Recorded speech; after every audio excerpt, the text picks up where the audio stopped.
प्रत्येक गोष्टीला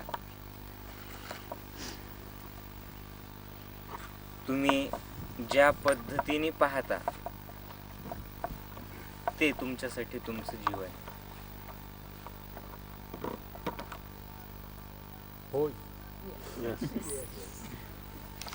घडणाऱ्या प्रत्येक गोष्टीला तुम्ही दोनही पद्धतीने पाहू शकता. एक त्रास म्हणून,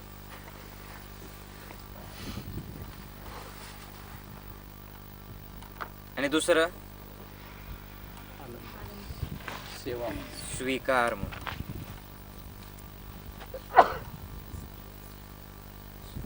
ज्यावेळेला तुम्ही जीवनामध्ये घडणाऱ्या गोष्टीला त्रास म्हणून पाहता त्यावेळेला तुमचा चेहरा असा असतो. प्रत्येकाकडे तुम्ही पाहताना एक संशय असतो मनामध्ये. आणि ज्यावेळेला तुम्ही जे काही प्रत्येक क्षण तुमच्या आयुष्यात जो येणार आहे त्याला स्वीकार करता त्यावेळेला तुमचा चेहरा आपोआपच तुम्ही दोनही पद्धतीने जीवनाला पाहू शकता.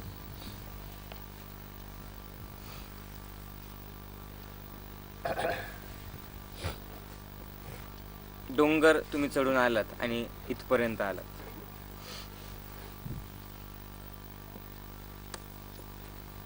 डोंगर चढून इथपर्यंत आल्यानंतर इथे दोन प्रकारचे रिॲक्शन्स तुमच्या मनामध्ये, वेगवेगळ्या लोकांच्या मनामध्ये वेगवेगळे रिॲक्शन येऊ शकतात. पहिली रिॲक्शन,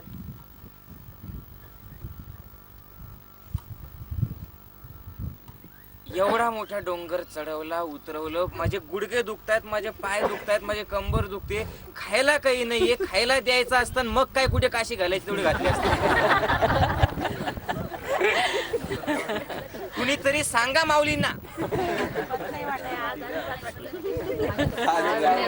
काय बाई नुसता त्रास, 80 वर आलेले, कशाला आलेले, काहीच होई नाहीये, आणि एवढा मोठा डोंगर विनाकारण चढवून आणलं. ही पहिली रिॲक्शन. नाही ही नाही. आणि दुसरी एक रिॲक्शन कुठली? दुसरी रिॲक्शन कुठली? की ठीक आहे, माझे पाय दुखतायत, माझी कंबर सुद्धा दुखते, पण आता मी वळून पाहताना मला असं वाटतं की एवढा मोठा डोंगर आणि मी चढला, ठीक आहे, पाय दुखले म्हणून काय झालं, 1-2 दिवसामध्ये माझे पाय कमी होतील, आणि पुढच्या वेळेस मला एवढी खात्री आहे ना की मी संपूर्ण डोंगर, पूर्ण डोंगर, 2 डोंगर चढून जाऊ शकतो.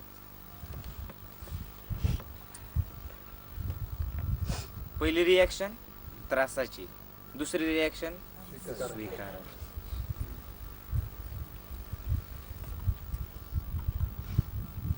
वारं येत आहे, काय त्रास आहे, वारं येत आहे, तुम्ही त्याला मस्तपैकी अंगावरती घेताय, एक शहर आहे.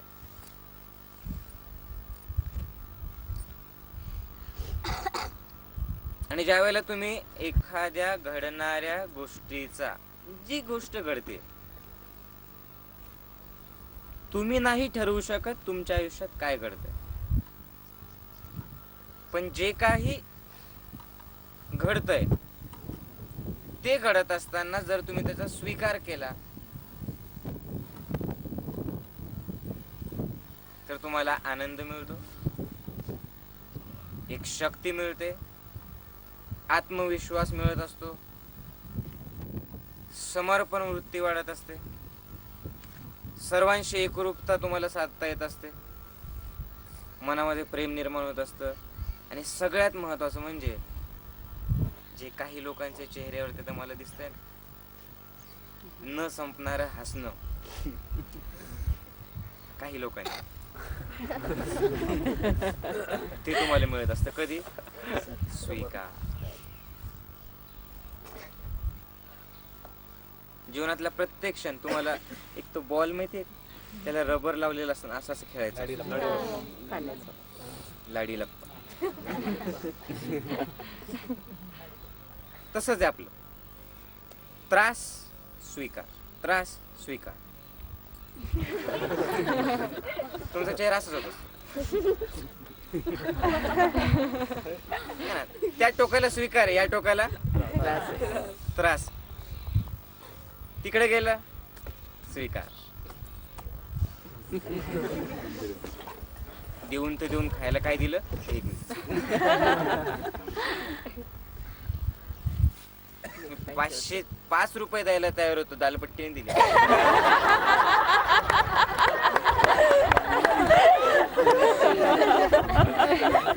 पण जर तुम्ही या क्षणाचा स्वीकार केला, ती 505 रुपये न देता सुद्धा आपोआप मिळणार.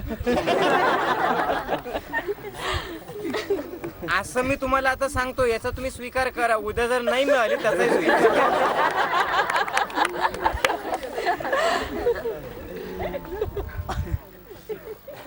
आणि ज्या ज्या वेळेला तुम्ही असा स्वीकार करत असता, तुम्हाला आयुष्यात कधीच त्रास होत नाही, कधीच नाही. कुणापासूनच नाही.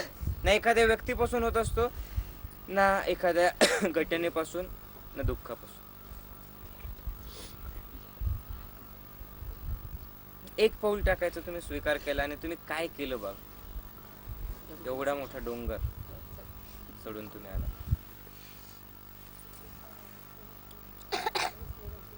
ज्या ज्या वेळेला आपल्याला सगळ्यांना घरच्यांना एकच शिकवलेलं आहे की घरच्यांनी एकच आपल्याला गोष्ट शिकवली की काही जरी घडलं तर त्याला रिॲक्शन द्यायची, त्याच्यावरती लगेच प्रतिक्रिया व्यक्त करायची,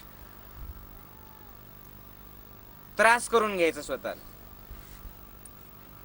आणि ते बघत बघत बघत बस आयुष्यात छोटीशी गोष्ट घडली, सगळा त्रास आपण करून घेतो, कारण आपल्याला स्वीकारायचं शिकवलेलंच नाही. आणि ज्या वेळेला तुम्हाला स्वीकारायचं अनुभव येत असतो, बस तुम्ही कुठलीही गोष्ट स्वीकारून तुम्हाला त्या गोष्टीचा कधीच त्रास होतो. छोट्या छोट्या गोष्टी घरामध्ये लहान मुलांना कुठली तरी जखम होते बघा, त्यावेळेस तुम्ही त्यांना काय शिकवता? अरे बापरे, एवढी मोठी जखम झाली, काय झालं? तो पोरगा 2 तास रडत बसतो.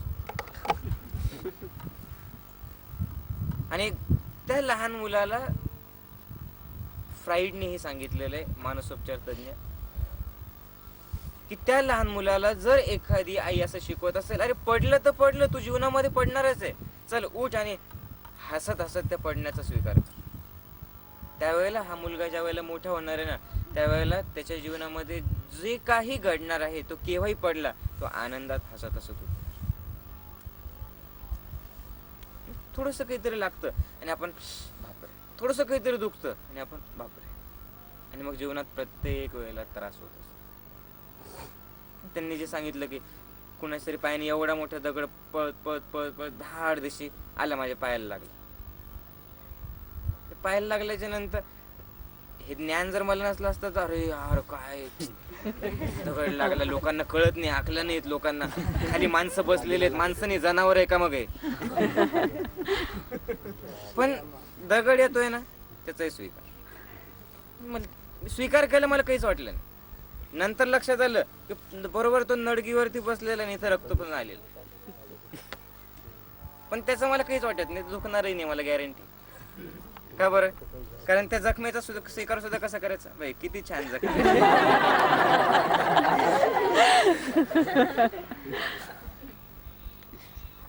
बघा, दोनही पद्धतीने तुम्ही पाहू शकता. दोन्ही जीवनामध्ये घडणाऱ्या प्रत्येक गोष्टीला, डोंगर चढणाऱ्याला सुद्धा काय 83 वराला आणलं, डोंगर चढवला.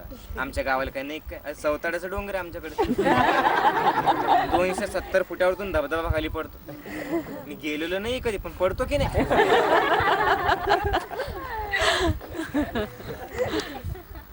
बोंबल्या मारुती तिथे.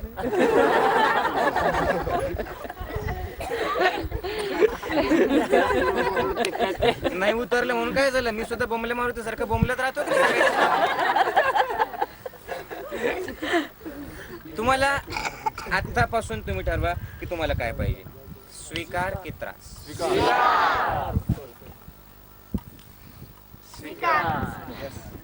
पाठीमागे चष्म्यावाला ते फारच सिरियस बसलं.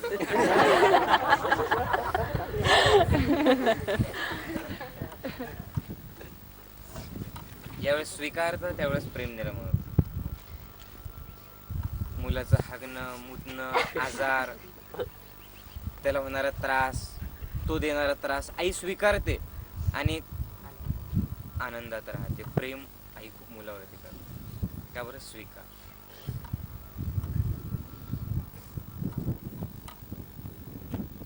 ज्यावेळेला तुम्ही स्वीकारत असता त्यावेळेला त्या क्षणामध्ये असतात, मग तुम्हाला कुणाला काहीच वाटत नाही. अगदी खरोखर प्रेम निर्माण होत असतं.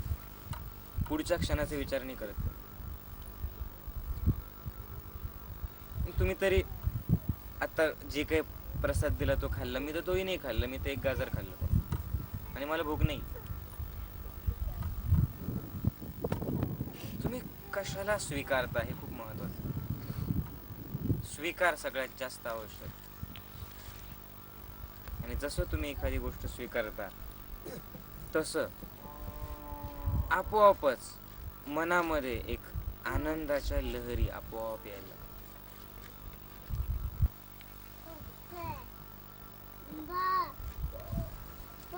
स्वीकारलं तर फक्त प्रकाश आणि प्रकाश असतो सगळीकडे. स्वीकारलं तर हृदयाची ज्योत लागत असते. स्वीकारलं तर डोळ्यांमध्ये एक प्राण दिसत असतो. स्वीकारलं तर असे एक नाही 10 डोंगर तुम्ही चढून जाऊ शकता. आणि त्याच गोष्टीला जर तुम्ही त्रास म्हणून पाहिलं तर सगळा अंधार होतो.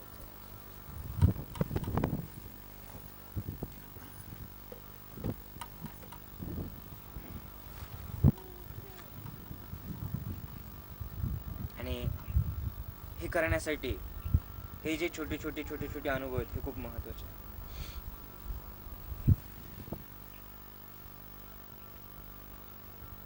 माणसाला तक्रार करणं खूप सोपं आहे. स्वीकार की तक्रार खूप महत्वाचं. आपण जीवनामध्ये प्रत्येकाविषयी बस फक्त तक्रार करत असतो.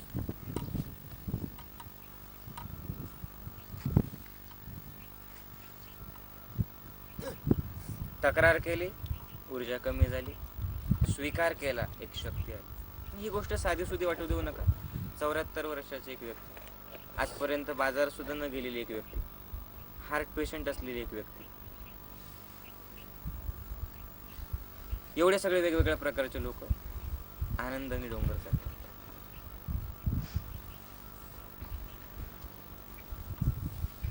तुम्ही तक्रार करत राहा. तुम्ही तक्रार करणाऱ्याच्या सोबत राहा. तुम्ही तक्रार ऐका आणि बघा तुम्हाला प्रत्येक वेळेला त्रासच होणार आहे जीवनामध्ये. अगदी इथे सुद्धा. आणि ज्यावेळेस तुम्ही स्वीकार करणार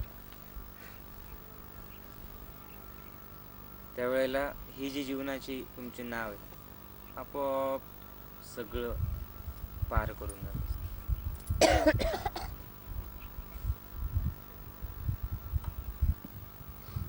आणि तक्रार करणं खूप सोपं आहे. तक्रार करण्यासाठी काहीच करावं लागत नाही.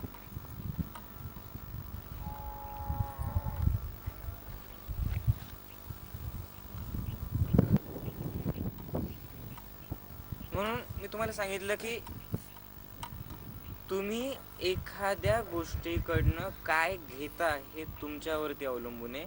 हे त्या वस्तूमध्ये, त्या व्यक्तीमध्ये किंवा त्या प्रसंगामध्ये नसतं की त्याच्यातून तुम्हाला त्या प्रसंगात तेवढी शक्ती नाहीये. त्या प्रसंगामध्ये आहे पण त्या प्रसंगाकडनं तुम्ही काय घेता. त्याने जसं आता तो दारू पिणारा माणूस वरती आलेला होता, तो सांगत होता की मी सगळे शिबिर केलेले आणि त्या शिबिरातून त्यांनी काय घेतलं ते तुम्ही बघा. मग लोक काय करतात, शिबिराला नाव ठेवतात. लोक काय करतात, समोर जी व्यक्ती आहे त्या व्यक्तीला नाव ठेवतात की हा माझ्याशी असं वागतो, ती माझी सासू अशी वागते, हा माझा नवरा असा वागतो, माझी बायको अशी वागते. समोरच्या व्यक्तीला नाव ठेवतात. कारण तक्रार करणं खूप सोपं आहे. प्राणशक्ती अगदी खाली असते तक्रार करणं. त्या व्यक्तीच्या सोबत तुम्ही राहा, तुमची प्राणशक्ती आपोआप खाली आली.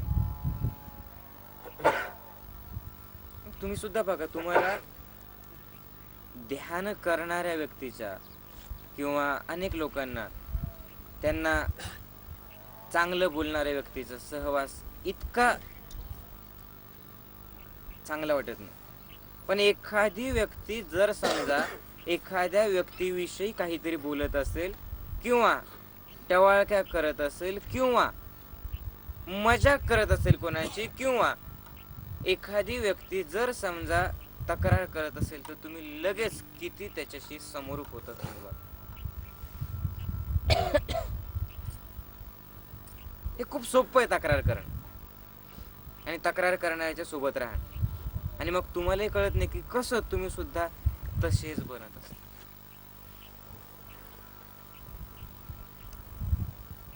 ज्योत जर लावायची असेल ना तर कशाचीच आवश्यकता नाही. फक्त ही जी पेटलेली ज्योत आहे ना, आपली ज्योत काय करायची, त्या ज्योतीच्या जवळ न्यायची, काहीच करायचे नाही. ती ज्योत जवळ नेली की ही ज्योत पेटते. एक ज्योत लाखो ज्योतींना पेटवू शकते. फक्त सानिध्य खूप महत्वाचं. आणि आपल्याला नेहमी असेच साधक आवडतात, असेच व्यक्ती आवडतात. आणि मग आपणही बस तसेच बनवतो प्राणशक्ती खाली.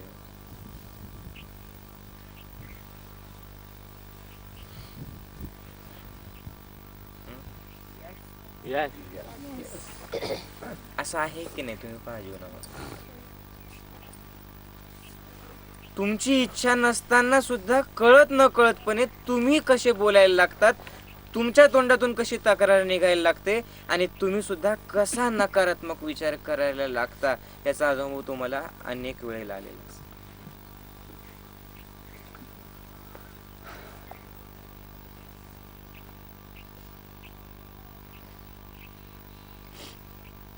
मूलाधार चक्र, स्वाधिष्ठान चक्र, मणिपूर चक्र, अनाहत चक्र, विशुद्ध चक्र, आज्ञा चक्र, सहस्त्रार चक्र. मूलाधार चक्रामध्ये ही प्राणशक्ती आपली असते. आणि या प्राणशक्तीला ज्यावेळेला आपण वरती नेत असतो त्यावेळेला आपली तक्रार कमी होत असते. पण ही प्राणशक्तीचं पाण्यासारखंच. पाणी नेहमी कुणीकडनं कुणीकडे वाहत असतं, वरतून. खूप सोपं आहे, वरतून खाली. तशी प्राणशक्ती सुद्धा नेहमी वरतून खालीच वाहत असते. पाण्याला जर खालून वरती न्यायचं असेल तर मोटार लावावी लागत असते. या प्राणशक्तीला जर तुम्हाला वरच्या लेवलला न्यायचं असेल तर मोटार लावावी लागते, ध्यानाची, चांगल्या सहवासाची, चांगल्या सत्संगाची आणि अशा काही चांगल्या क्षणांची.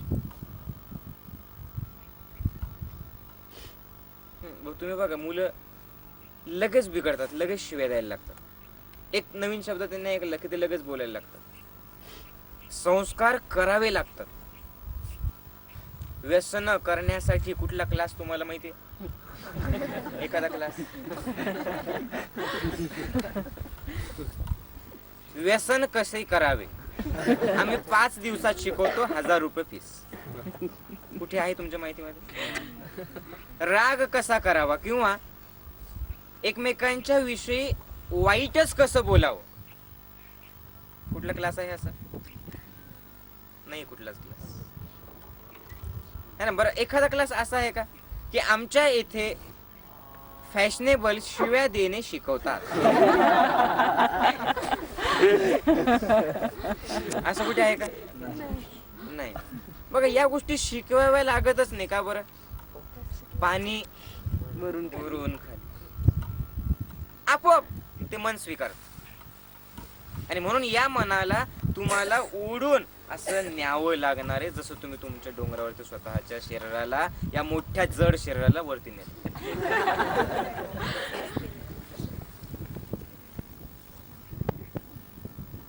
याला मोटार लावावी लागणार आहे. आणि मोटार असून फायदा नाहीये. लाईट सध्याला एमएससीबी फक्त 4-4 तासच ठेवत असते. म्हणून याच्यासाठी तुम्हाला जागरूक राहावं लागणार आहे. लाईट आली की बटन दाबलं.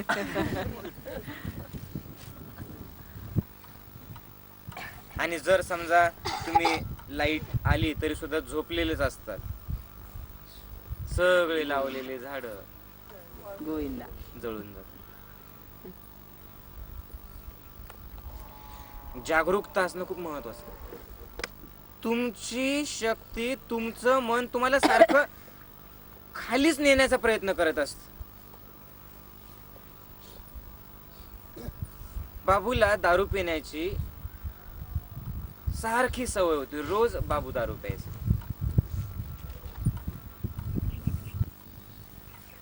दारू प्यायचा, तंबाखू खायचा, गुटखा खायचा. त्याला अभिमान वाटायचा त्याच्यामध्ये.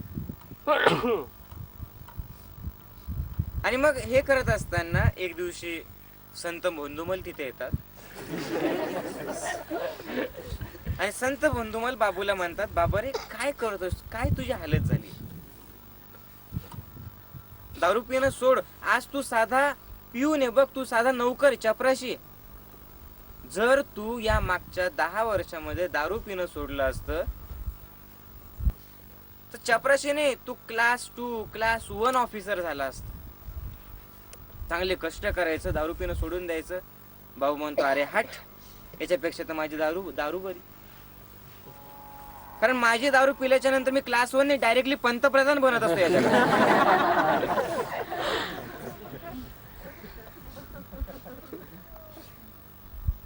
100 साधकांशी मी एकटा टक्कर देऊ शकतो दारू पिल्याच्या नंतर.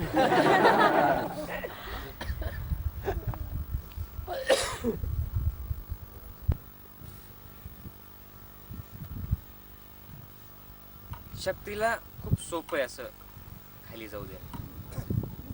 जागरूकता असेल तर त्याच ठिकाणी मोटर दाबायची आणि स्वीकार करायचा. आणि तुमच्यामध्ये प्रेम आपोआप येणार. तुमचा सहवास, तुम्ही कुठे राहता, कुणाच्या सोबत राहता, हे खूप महत्वाचं. कधी कधी अगदी सहज एखादी व्यक्ती अशी असते की त्या व्यक्तीला आपण माहिती सुद्धा नसतो, आपण कधी पाहिलेलं सुद्धा नसतं, आणि न कळतपणे आपण कुणीतरी बोलतं म्हणून त्या व्यक्तीविषयी तक्रार करायला लागतो.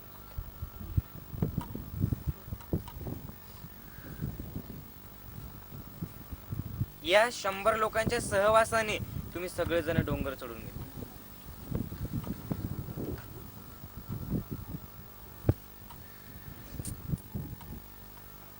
अहंकार माणसाला खूप सुखावत असतो प्रत्येक गोष्टीमध्ये. अहंकार प्रत्येक वेळेला सांगत असतो की मी ऐकणार नाही, मी असा आहे ना, बस मी नाही ऐकणार.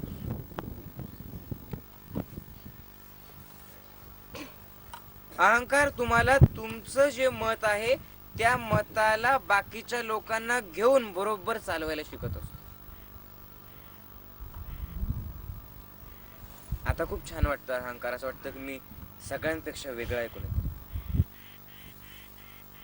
अहंकार कधीच वाकणं, कधीच स्वीकारणं, कधीच समोरच्या व्यक्तीचं जसं आहे तसं मान्य करणं कधीच शिकवत नाही. अहंकार ताठ राहायला सांगतो. आणि ताठ राहणं, सगळ्यांपेक्षा उंचावरती बसणं खूप छान वाटतं. असं वाटतं की सगळे लोक मला पाहतात.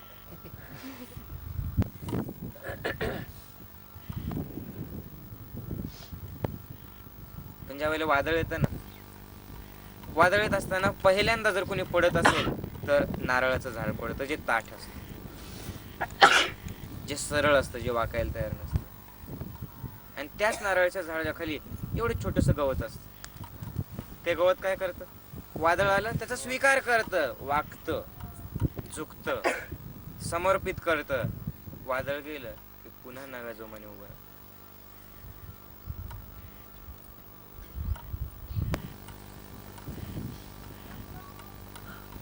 अहंकार आणि समर्पण.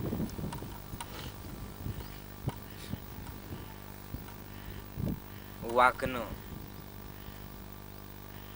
मान्य करणं,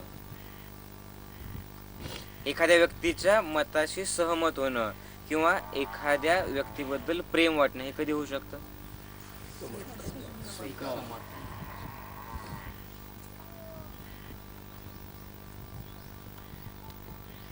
स्वीकार. जीवनामध्ये आपण सगळं काही करतो, पण जी सोपी गोष्ट आहे तीच आपल्याला कळत नाही. जीवन खूप सुंदर आहे, खूप सोपं आहे, खूप छान आहे, खूप सहज आहे, जीवनात काहीच दुःख नाहीये, पण तुम्हाला ते आत्ता समजत नाही. त्यासाठी तुम्ही स्वतःला त्रास करून घेता. तुम्हाला किती छान हात आहेत वर, तुम्ही कधीतरी या हातासाठी परमेश्वराला आभार मानले का, की खरंच देवा तू किती सुंदर हात दिले मला, गोरे गोरे पान छान, कधी मानले नाही. काय जीवनामध्ये आनंदासारखं आहे का?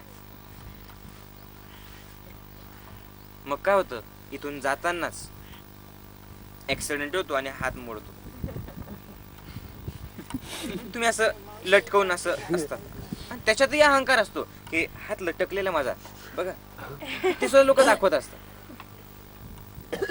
पण मनामध्ये असतं की फार दुःखी मी, माझा हात मोडला, हात मोडला, हात मोडला, हात मोडला. आता तुम्हाला आनंद केव्हा होणार आहे? हात चांगला झाल्याच्या नंतर. हात चांगला झाला, प्लॅस्टर वगैरे काढतात सगळ्यांना. हे बघ आता मी असा हात हलवू शकतो, बघ असा असा हलवू शकतो. आणि 1 महिना प्लॅस्टर होतं, कसं झालं होतं, डावा हात ते सुद्धा. माझी कशी परेशानी झाली होती. साधं सुद्धा नाही, अगदी भारीचं प्लॅस्टर केलेलं होतं आता.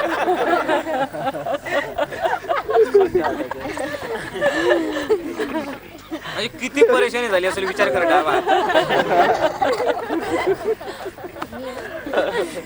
आणि मग या माणसाला आता नंतर तो दाखवतो, आश्चर्याने दाखवतो, आनंदाने दाखवतो, हे बघ माझा हात, हे बघ माझा हात, हे बघ माझा हात. पण हात तुटण्यापूर्वीची हाताची स्थिती आणि हात दुरुस्त झाल्याच्या नंतरची हाताची स्थिती एकच आहे की नाही? एकच आहे. पण तुम्हाला आनंद केव्हा झाला? चांगल्या हाताला तोडलं आणि नंतर ते 1 महिना लटकवून फिरलं आणि नंतर चांगला झाला की मग हे बघ किती छान. जीवन आता सुंदर आहे, सगळे लोक सगळे चांगलेच आहेत, पण तुम्ही काय करता? अगोदर त्रास करून घ्यायचा आणि मग हा ठीक आहे.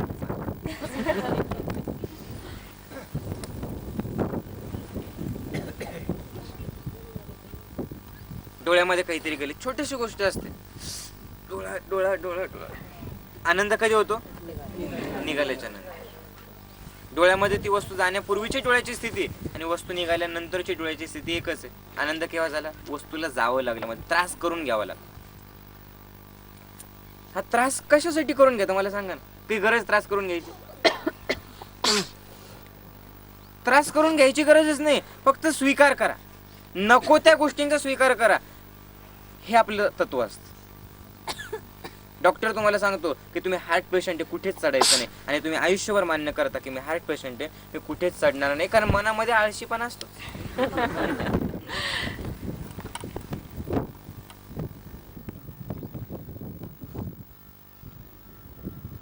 स्वीकार. बाबू आणि सरदार विचित्र सिंग दोघं पक्के मित्र असतात आणि ते दोघही जण 2 घोडे विकत घेतात. पण आता ओळखायचं कसं की माझा घोडा कोणता आहे आणि त्याचा घोडा कोणता आहे बंधुमलचा? फार परेशानी व्हायला लागली. मग 2 जण ठरवतात आपण एक असं करू, एक काम करूया,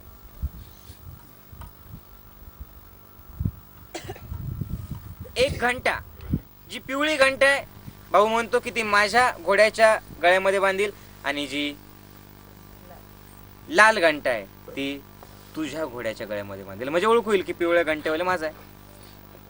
पण भोंदोबल मारवाडी फार चालू असतो, तो चोरून चोरून ऐकतो आणि रात्रीतून त्या बाबूची जी घंटा आहे पिवळी ती सुद्धा बदलतो आणि लाल घंटा तशीच लावून टाकतो. दोघांना सकाळी पुन्हा प्रश्न की आता कसं ओळखायचं, आता काय करायचं? असं करू, तुझा जो लगाम आहे ना घोड्याचा, तू तुझ्या घोड्याला लगाम ठेव, मी माझ्या घोड्याला लगाम ठेवणार नाही, ओळख होईल. हा यस, हे चांगलं आहे. भोंदोबल रात्रीतून जातो आणि त्याच्याही घोड्याला लगाम लावून टाकतो. आता काय करा, ओळखायचं कसं? जाऊ दे, आपण एक काम करू, काळा घोडा तुझा आणि पांढरा घोडा माझा.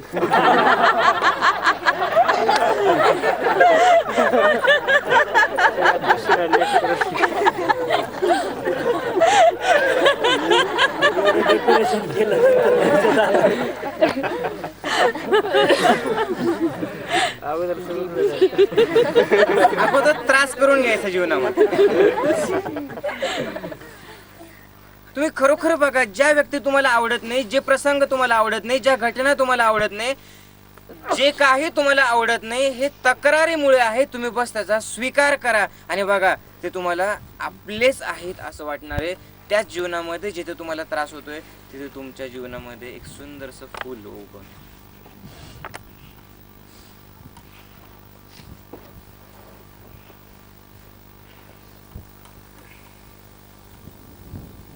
आणि ध्यानशिवाय त्यासाठीच फक्त स्वीकार. बघा आजचा दिवस तुम्ही जर बघितला ना तर किती वर्षाच्या नंतर तुमचा असा दिवस आला असेल काहीच नाही करायचं. पहिल्यांदा सकाळी उठलात अंघोळही नाही केली. काही लोक असे आहेत की सकाळी सवय नसते म्हणून गेलेले सुद्धा नाही. म्हणजे आंघोळीला म्हणतो बरं का. कशाच टेन्शन नाही जीवनामध्ये. बस आले मस्तपैकी गप्पा मारतायत, फिरतायत, झाडाखाली बसले, सुंदर सुंदर गाणे म्हणतोय, एन्जॉय करतोय, डोंगर चढतोय, खाली उतरतोय. बस काहीच नाही, काहीच करायचं नाही, बस अगदी आराम. इतकं रिलॅक्स तुमच्या आयुष्यात तुम्ही कधी होता बरं? माझं ऑफिस, माझं काम, माझे पोरं, माझं नवरा, माझी सासू, माझं काम, माझे धुणी भांडी. ठीक आहे ती बाईच धुणार आहे पण तिला काढून तर द्यावं लागतात ना. किती काम कितो काम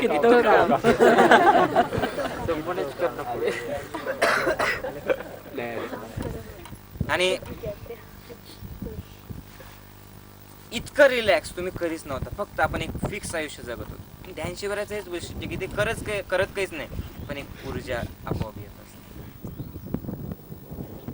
कारण हे जे रिलॅक्स होणं आहे ना ते काहीच नाही करायचं आणि एखाद्या पक्षासारखं अगदी आनंदात बस फक्त भटकायचं, मनसोक्त विहार करायचा.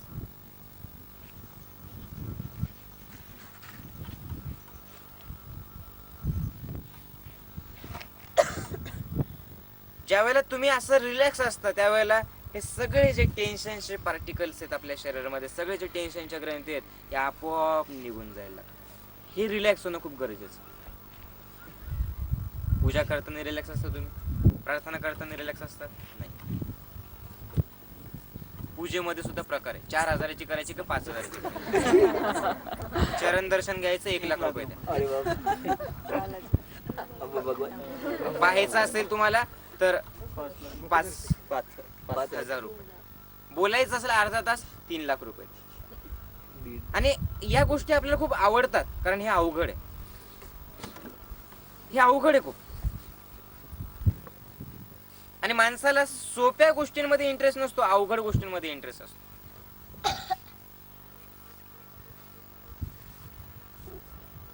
छोट्या छोट्या मुलांना सुद्धा अहंकार असतो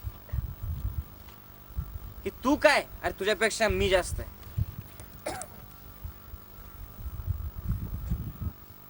माझे पप्पा इतके चांगले पोहतात की पाण्यावरती योगासनं करतात, 10 मिनिटं पाण्याखाली थांबवू शकतात. काय तुझ्या बापामध्ये असं? अरे माझे पप्पा इथून निघाले की डायरेक्टली त्या पैठणवरतून कालव्याने निघाले की पोहत पोहत परभणीला निघतात. आज 8-8 तास पाण्याखाली राहू शकतात. छोटस पोरग येतं, काहीच नाही. माझे पप्पा 5 वर्षापूर्वी पाण्याखाली गेले अजून आलेले.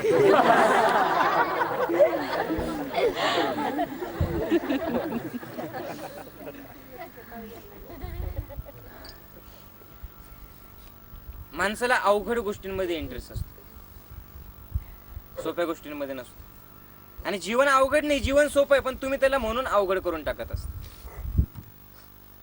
जीवन आत्ता आहे, इथे या क्षणात खूप सोपं आहे.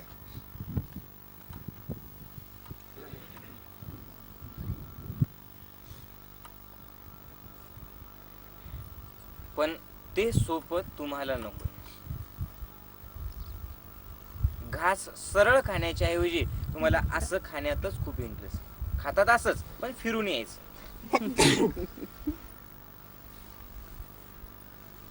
आणि मग जडतात एक एक एक एक एक एक व्हॅल्यू.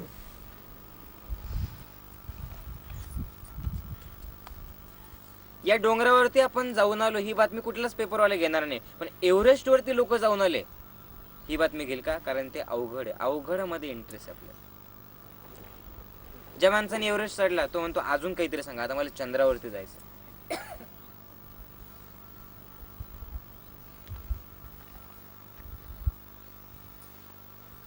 आणि जीवन जे सोपं आहे ते जर तुम्हाला सोपं करून घ्यायचं असेल तर काय करणार आहे, काय करायचं असतं? काहीच करायचं नाही. हेच किती सोपं आहे.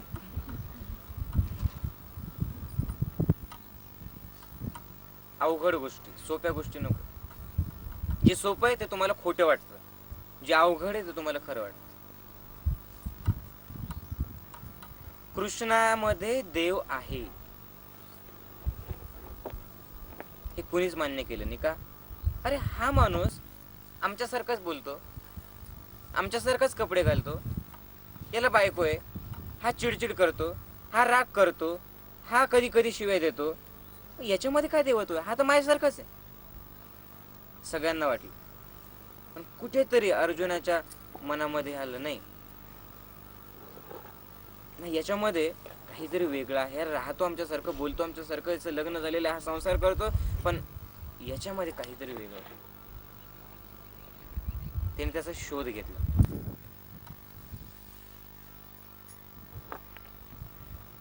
बाकीच्यांनी मान्यच केलेलं होतं की हा देव नाहीच आहे.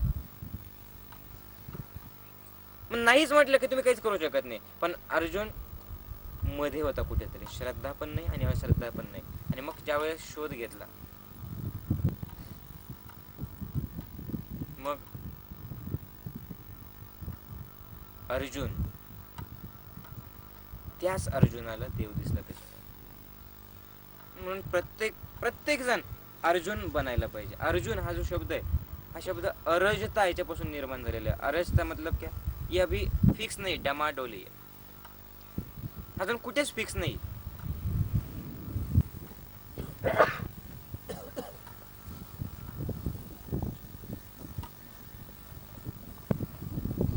जे सहज आहे त्याला स्वीकारा.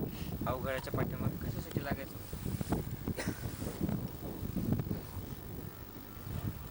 जीवनातल्या अनेक डोंगरांना, अनेक संकटांना या डोंगरासारखं मी पार करून जाईल, मी एक एक पाऊल टाकेल, मी इतक्या आनंदाने स्वीकारेल, मी असं करेल, मी एक ध्यान करून आलो, मी हे सगळं करून आलो. काय करावं लागलं त्यासाठी? तुम्हाला तेवढं डोंगर चढून आणावं लागलं.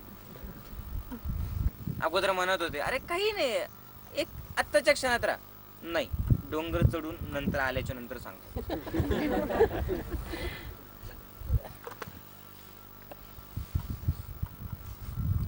आणि तुम्हाला मग तक्रार करावीशी वाटते, तक्रार करणाऱ्यांच्या सोबत राहावं असं वाटतं. तुम्हाला सहज सुंदर सोपं जे आहे त्याच्यामध्ये इंटरेस्ट नाही. का बरं? दोनच गोष्टी असू शकतात. एक, तुम्हाला परमात्म्याला, ध्यानाला, प्रेमाला मिळवण्याची तहानच नाही.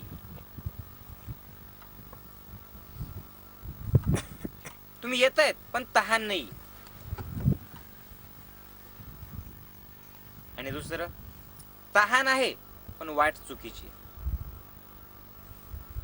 दोनच गोष्टी होऊ शकतात.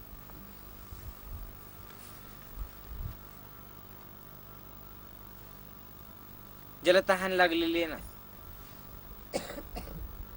समोर जर असं मृगजळ दिसत असेल तर तो असं म्हणणार नाही की हे मृगजळ मी कशाला चालू, कारण त्याला माहिती आहे की जर मी तिथे गेलो नाही तर मी मरणार आहे.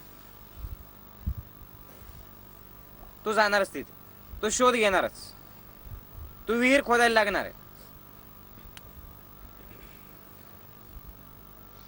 पण तुम्ही घरी मस्तपैकी पाणी पिऊन बसलेला आहेत आणि तुम्हाला कुणीतरी सांगितलं की त्या ठिकाणी तिथे पाणी मिळेल, तुम्ही जाणार आहे?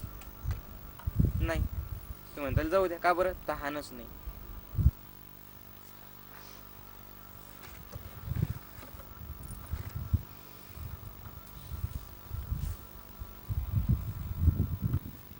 तहान लागणं या ज्ञानाविषयी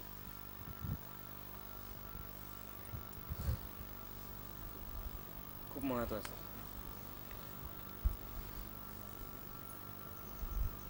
हे ज्ञान मिळवण्यासाठी, हे ध्यान मिळवण्यासाठी, हे प्रेम मिळवण्यासाठी, हे सर्व अनुभव मिळवण्यासाठी अर्जुन, अरजता, अधीरता, पाठीमागे लागणं, तहान लागणं हे जोपर्यंत तुमच्यामध्ये नसणार आहे तोपर्यंत तुम्हाला असं कधीच वाटणार नाही की चला सहभागी होऊयात या आपल्या या ज्ञान यज्ञामध्ये. मग तुम्ही येताल पण तुमचा सहभाग नसणार आहे.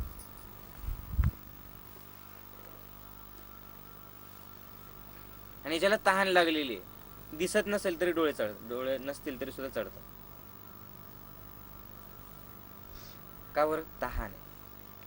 आणि ज्याला तहानच लागलेली नाहीये, ज्याला ज्ञानाविषयी काही वाटतच नाहीये, तो व्यक्ती फक्त तक्रार करणार.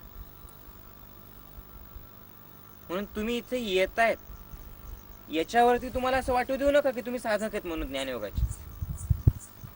पतंजली ऋषींनी सांगितलेलं आहे की ध्यानाच्या मार्गाकडे अनेक अडथळे आहेत आणि त्यातला पहिलाच अडथळा कुठला आहे? भ्रांती दर्शन. म्हणजे काय?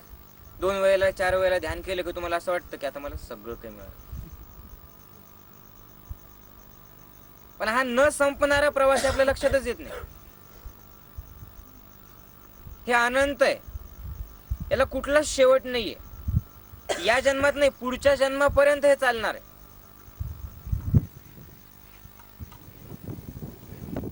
अधीरता, अरजता, तहान तुम्हाला लागलेली आहे की नाही तुम्ही बघून आहे. हे जितक्या आनंदाने डोंगर चढले आपले ज्ञानेश्वरीजी, इतका उत्साह आहे तुमच्यामध्ये, इतकी अधीरता, इतका आनंद आहे नाही. ते चढतायत. ज्याला चालता येत नाही ते चढतंय. जो कधी चालेल नाही तो चढतोय. का बरं? तहान. म्हणून मी सांगतो की इथं येणं नाही तर इथे आल्यानंतर तुम्ही सहभागी होतायत. तुम्हाला इथे आल्याच्या नंतर कुणाच्या संपर्कात राहावं असं वाटतं. काही लोक असे आहेत की जे नेहमी मागच्याच बेंचवरती बसत असतात. पुढे यावं असं वाटतच नाही. पुढे कोण बसणारे ठरलेले लोक असतात फक्त. आणि हे पुढे असणाऱ्यांचं नेहमी एकच असतं. बघा तुम्ही जेवढे लोक पुढे बसलेले आहेत ना, याचा अर्थ असा नाही की मागे बसणारे लोक भाग घेत नाहीत. पण पुढे बसणाऱ्या लोकांचं तुम्ही बघा, केव्हाही काही जरी सांगितलं ना, यस हम करेंगे.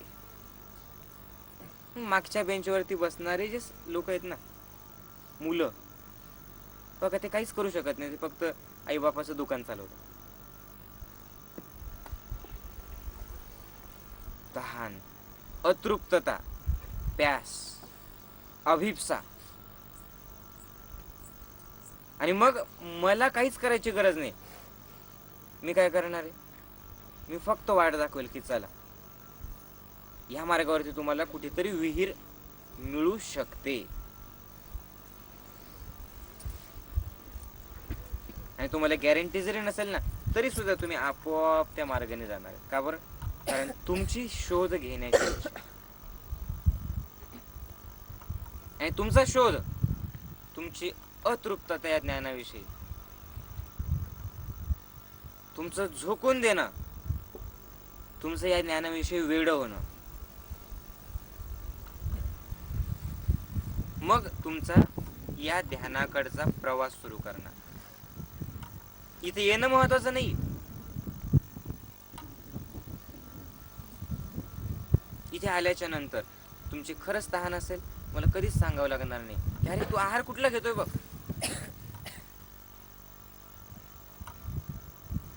तुझ्या गावामध्ये सत्संग आहे, तू त्यासाठी जबाबदारी घेतोय की नाही, अरे बघ.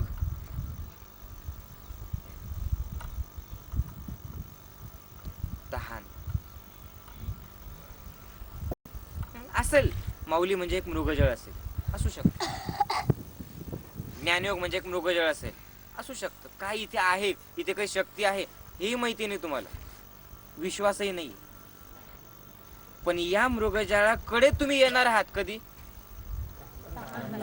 तुम्हाला ज्यावेळेस असं वाटणार आहे की जर मी इथं नाही गेलो ना तर मी मरून जाईल, मला पाणी प्यायचंच. आणि कुठलाही गुरु काय करत असतो? कुठलाही गुरु फक्त मार्ग दाखवत असतो की बघ बाबा हे असं असं आहे. तुमच्यामध्ये ही तहान आली काय किंवा नाही आली काय? तुम्ही जीवनामध्ये जे अवघड करून टाकलेलं आहे त्याला सोपं करून पाहिलं काय किंवा नाही पाहिलं काय? माऊलींचे शब्द तुम्ही घेतले काय किंवा नाही घेतले काय? माऊली तुमच्यासाठी थोडीच बोलतात.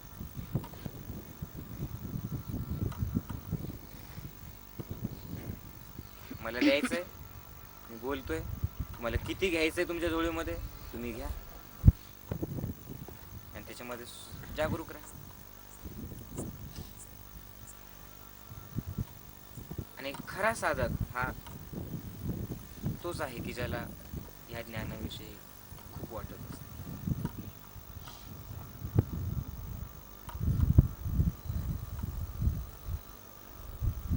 ध्यान शिबिरामध्ये काय करायचं? ध्यानाला बसायचं नाही. ही जी तहान आहे ना ही जागृत करायची. स्वतःला पाहायचं की मी सध्याला कुठे, माझ्यामध्ये हे आहे का असं.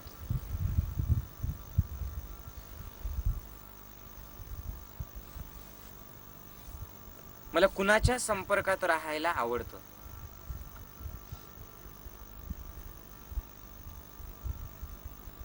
हे तुम्ही पाहायचं. ध्यान शिबिर फक्त या व्याकुळतेची, या अधीरतेची फक्त जागृती करत असते.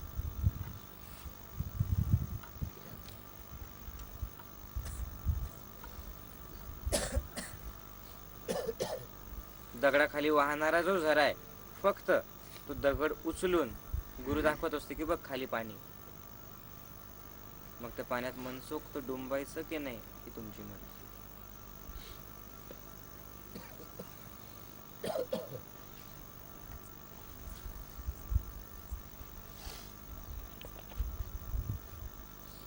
वरती आकाश, समोर डोंगर, आजूबाजूला झाडं, वेगवेगळे रंग, हिरवाच रंग, त्याच्यामध्ये 1000 रंग, इतकं सुंदर वातावरण.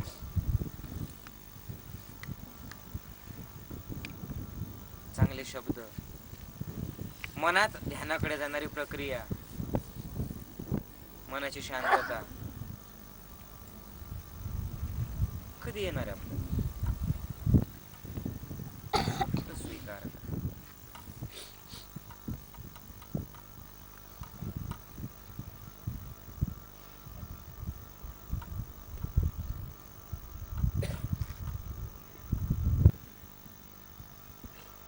ज्या ज्या गोष्टी तुमच्या मनामध्ये बसलेल्या आहेत, बस त्याला सोडून द्या एका क्षणात. पोपटाला पंख आहेत पण तो पिंजऱ्यामध्ये, त्या पंखाचा काय उपयोग?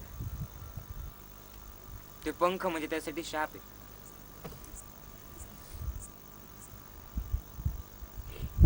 बस या हृदयाच्या पिंजऱ्यामध्ये जे काही असं बसलेलं आहे तुमच्या, असं काही नाही, पिंजरा खोलून द्या आणि बघा त्याला मोकळं होऊ द्या. जे येत आहे त्याला स्वीकारा.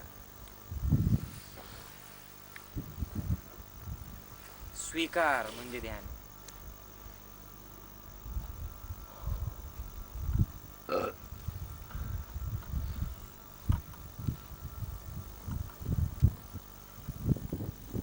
वाहतं पाणी तुम्ही पिऊ शकता, साठलेलं पाणी नाही पिऊ शकता. वाहू द्या. ज्यावेळेला ही प्राणशक्ती वाहणार आहे, त्यावेळेला तुम्ही ते पाणी जसं वाहत आहे तसं प्रत्येक गोष्टीच्या सोबत, प्रत्येक क्षणाच्या सोबत, हे जीवनाच्या प्रवाहाच्या सोबत तुम्ही त्या प्रवाहाला स्वीकारणार आहात. जसं तुम्ही सुद्धा या ध्यानाच्या या संपूर्ण विश्वामध्ये एखाद्या पक्षासारखी उंच भरारी घेणार. तक्रार केली, शिकारी गोळी मारतो, पक्षी खाली पडतो.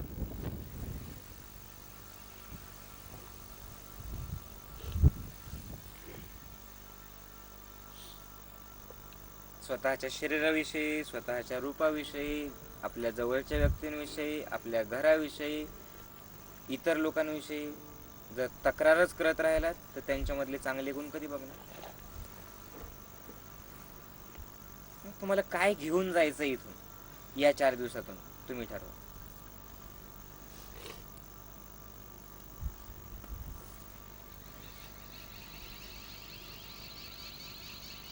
बघा, डोंगर चढून येणं ही साधी सुधी गोष्ट नाहीये. आजपर्यंत जे तुम्ही 1000 प्रवचनातून ऐकलेले नाही त्याच्यातून तुम्ही अनुभवायला आले. सकाळी इथून निघल्यापासून जे साधक माऊलींनी सांगितलेल्या पद्धतीने डोंगर चढत होते त्यांच्या मनामध्ये इतर कुठला विचार येत होता? बस त्या क्षणामध्ये तुम्ही होता.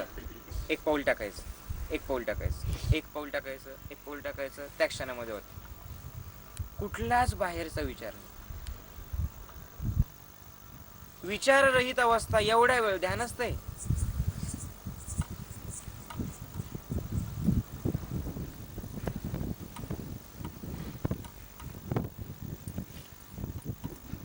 प्रेम या डोंगराने निर्माण केलेले, विश्वास निर्माण केलेले. तुम्ही सांगितलं सुद्धा की कुणीच आम्ही एकमेकांना ओळखत नव्हतो, सगळे ओळखायला लागले. किती जवळ आलेत बघा.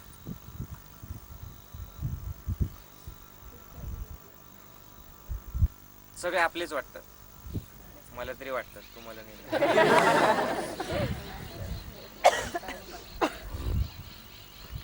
नेतृत्व गुण, निर्णय क्षमता. खाली पाय ठेवायचा, अचानक अरे इथे ठेवू का तिकडे ठेवू, काय होईल, इथे पाय ठेवता, निर्णय क्षमता वाढते. नेतृत्व गुण, तुम्ही दुसऱ्याला घेऊन गेलात, नेतृत्व गुण वाढले तुमचे.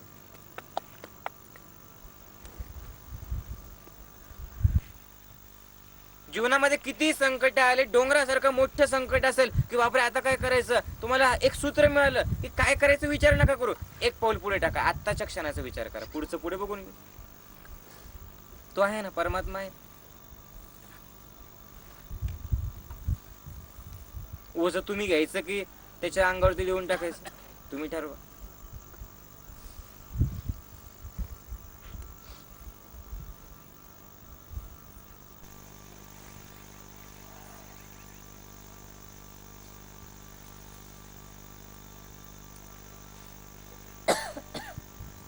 तुमच्यामधली कॅपॅसिटी तुम्हाला कळाली की आत्मविश्वास आला या डोंगराने, हे डोंगर चढून जाण्याने. नाही मी चढूच शकत नाही, चढूच शकत नाही, चढू शकत. काय केलं तुम्ही? डोंगर चढून आलात, काहीच वाटलं नाही की झालं. कोणाला बीपी वाले, हार्ट पेशंट वाले, काही डोकं दुखणारे, काही येणारे असे पटापट गेले, असे पटापट असे पडले. इथे एक पडला, तिथे एक धारातीर्थी पडला, तिथे एक धारातीर्थी पडला, असं काही झालं. एवढे उत्साह आहेत की एकमेकांशी तक्रार करायला पुन्हा रेडी आहेत तुम्ही सगळेजण.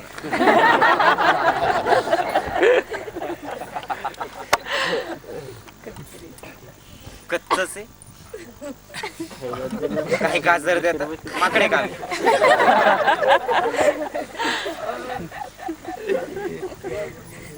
मग ही कॅपॅसिटी कधी कळाली असते तुम्हाला? जीवन नेहमी टफ पाहिजे. जीवन नेहमी, ज्या वेळेला जीवनामध्ये असं काहीतरी टफ असतं त्यावेळेला तुमच्यामध्ये किती मजबूत आहे, तुमच्यामध्ये किती शक्ती आहे हे तुम्हाला कळत असतं. आणि जर हे नसेल ना तर छोट्या छोट्या छोट्या छोट्या गोष्टीने तुम्ही कोलमडून पड.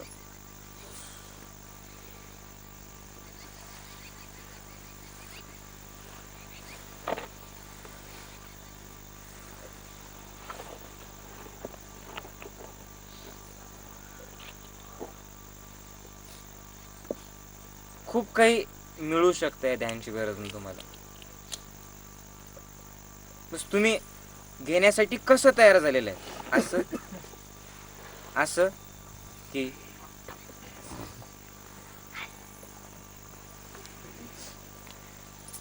एक माशी, अमृताचं एक भांड होतं, त्या भांड्याच्या टोकावरती उभं राहून असं खाली वाकून वाकून वाकून वाकून एक एक थेंब अमृत पिण्याचा प्रयत्न करत होते.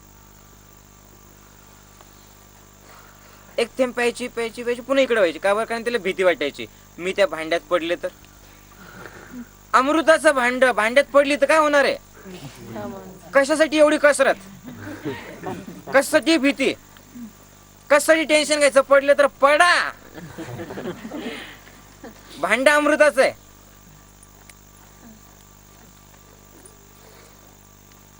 पण विश्वास फिरते इकडे तिकडे, गु गु गु. कशा कशावरती बसतात बघा.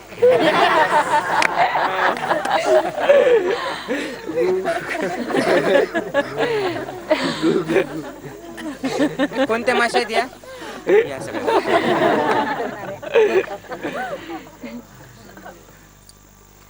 भांड अमृताचं आहे, न्हावून निघायच्या मध्ये मनसोक्त बुडून जा. इथून काही मिळालं तर फक्त काहीतरी एक नव चैतन्य, नव जीवनच मिळणार. फक्त तुम्ही बघा त्याला. असेल शंका, नसेल विश्वास, पूर्ण शोध घ्या तुम्ही त्याचा.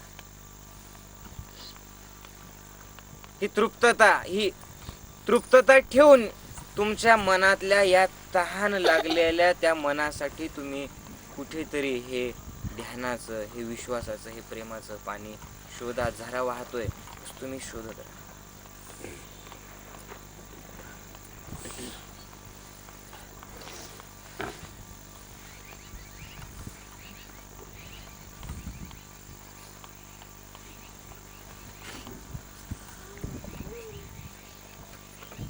आणि याच्यासाठी नेहमी या ध्यान शिबिराला येत राहा.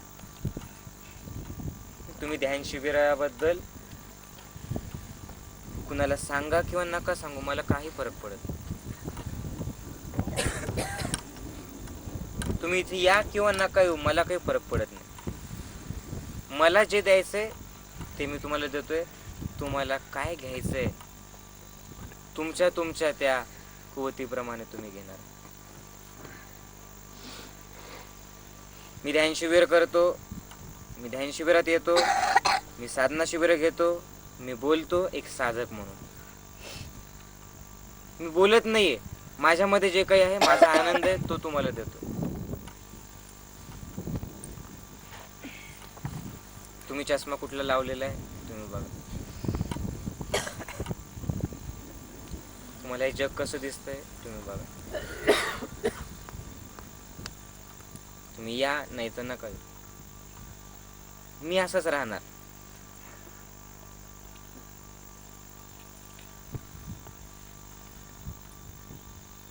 मी आनंदीच राहणार. तुम्ही आलात, हा आनंद तुम्हालाही मिळणार. तुम्हाला दिलं, माझं कमी पडणार नाहीये, माझं अजून वाढणार. तुम्ही नाही घेतलं तरी सुद्धा मला काही फरक नाही पडत. कारण तुम्ही इथे यावं म्हणून मी इथे कुठे बोलतो.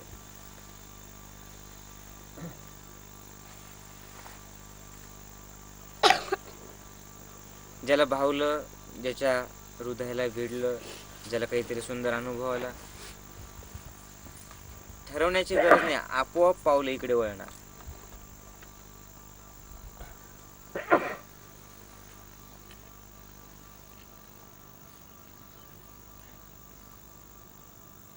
आणि या जीवनाला सुंदर बनवण्यासाठी तुम्ही चॉईस करा.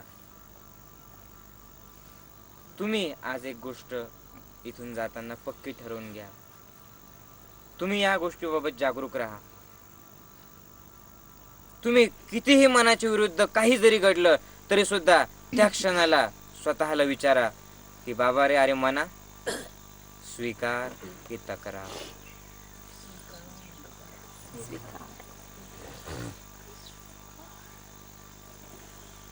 जागरूक राहा आणि विचार.